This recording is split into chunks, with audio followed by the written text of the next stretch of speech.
നമ്മുടെ ക്ലയൻസിൽ പലവരും social anxiety എന്നൊരു പ്രോബ്ലമായിട്ടാണ് നമ്മളിലേക്ക് വരാറുള്ളത്. അപ്പോൾ ഈ സോഷ്യൽ ആങ്സൈറ്റി എന്താണെന്നും അതെങ്ങനെയാണ് ഉണ്ടാകുന്നതെന്നും അതിനെന്തൊക്കെ കാര്യങ്ങൾ ചെയ്യാൻ പറ്റുമെന്നും ഒന്ന് പറയുമോ? ഈ സോഷ്യൽ ആൻസൈറ്റി എന്ന് പറഞ്ഞു കഴിഞ്ഞാൽ ഇപ്പോൾ ചിലരൊക്കെ കണ്ടില്ല, അവർക്ക് പബ്ലിക്കിലേക്കൊക്കെ പോകുന്നതിന് വേണ്ടി ഭയങ്കര മടിയായിരിക്കും. എന്ന് വെച്ച് കഴിഞ്ഞാൽ അവർക്ക് സംസാരിക്കാൻ പറ്റത്തില്ല. സംസാരിച്ച് കഴിഞ്ഞാൽ ചിലർ ഷിവർ ചെയ്യും, വിയർക്കും, സംസാരിക്കാൻ തന്നെ മടി കാണിക്കുകയും അതുകൊണ്ട് തന്നെ പല പബ്ലിക് ഫങ്ഷൻസൊക്കെ അവോയ്ഡ് ചെയ്ത് മാറി നിൽക്കുന്ന അങ്ങനെയുള്ളൊരു സംബോധനയാണ് യഥാർത്ഥത്തിൽ നമ്മൾ ഈ സോഷ്യൽ ആൻസൈറ്റി എന്ന് പറയുന്നത്. അമിതമായിട്ടുള്ള ഒരു ഉത്കണ്ഠ, ആളുകളെ കാണുമ്പോൾ നമ്മുടെ ഉള്ളിൽ ഒരു ഭയം തോന്നുന്ന ഒരു അവസ്ഥയാണിത്. അപ്പോൾ ഇതിൻ്റെ നമുക്ക് എന്ത് ഇമോഷൻ ഉണ്ടാകണമെന്നുണ്ടെങ്കിലും ആ ഇമോഷൻ്റെ പിന്നിൽ നമ്മുടെ ഒരു ബിലീഫുണ്ട്. ബിലീഫ് എന്ന് പറഞ്ഞാൽ നമ്മളോട് നിരന്തരം പറയുന്ന സ്റ്റോറി അല്ലെങ്കിൽ ചിന്ത.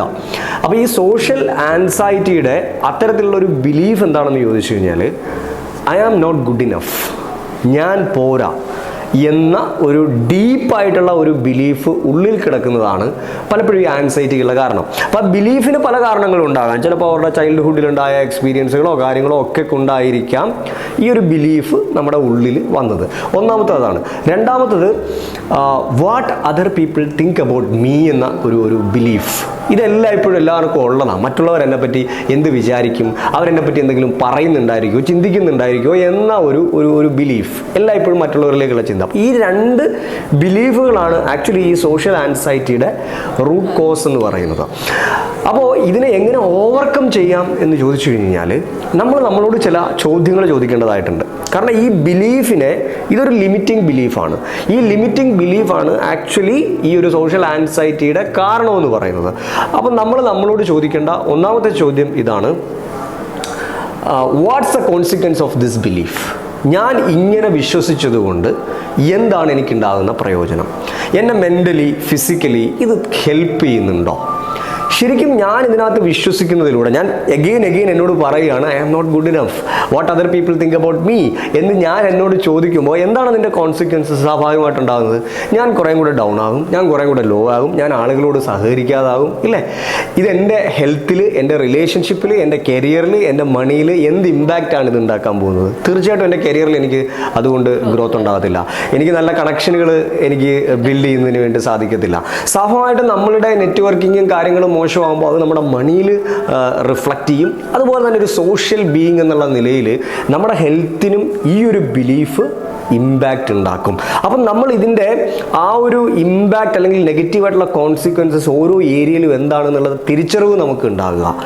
Okay, after 5 years, after 10 years, after 15 years, after 20 years നമ്മൾ ഈ ഒരു ബിലീഫുമായിട്ട് നടക്കുകയാണെന്നുണ്ടെങ്കിൽ ഇത് നമ്മുടെ ലൈഫിൻ്റെ എല്ലാ ഏരിയയിലും ഉണ്ടാക്കുന്ന കോൺസിക്വൻസസിനെ കുറിച്ചിട്ട് നമ്മൾ എന്ത് ചെയ്യുക? ആലോചിക്കുക. ഈവൻ നമ്മൾ മരണം വരെ ഈ ബിലീഫിനെ കൊണ്ട് നടക്കുകയാണെന്നുണ്ടെങ്കിൽ എന്തായിരിക്കും ആ അവസ്ഥയിൽ നമുക്ക് ഉണ്ടാകുക? നമ്മളൊരു ടോട്ടൽ ഫെയിലിയർ ആയിട്ട് പോകും. അപ്പോൾ ഇതിൻ്റെ കാരണം എന്താണ്? ഒരു സിമ്പിൾ സ്റ്റോറി അല്ലെങ്കിൽ സിംഗിൾ ബിലീഫാണ്, അല്ലേ?